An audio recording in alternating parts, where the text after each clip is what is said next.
再来看屏东东港的东良里，伫透早4点开始淹水哦。东良港的广场上深是淹到卡多林，附近的民众是讲哦，北风灾过了，附近已经10外冬拢无淹水咯。因怀疑讲，即届是因为水门无关。东港东良港头前的庙埕，本来停车场的涂骹拢互水淹去。也袂过呢。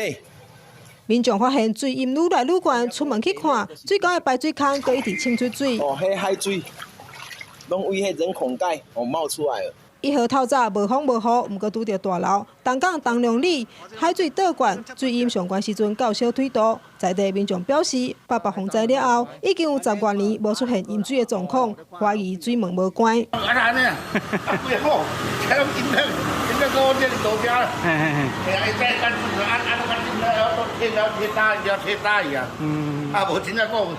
较早迄嘛，我毋捌讲起来，那整好落雨，太知道迄个。落雨啦，若落雨，淹内底就袂啦。人啊，疏忽的，伊个水门无共开，啊水门无开，人开，啊即摆水入来，袂去关，啊水无抽出去，大旱啊，无大旱咧。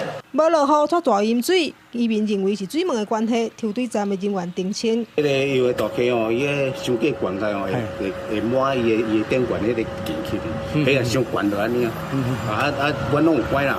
因为当地地势较低，大部分的徛家拢有土管，也是有部分的民众的厝内淹水。只好等到将近9点，水渐渐退去，赶紧摒扫。记者李小燕、柯建准，屏东报道。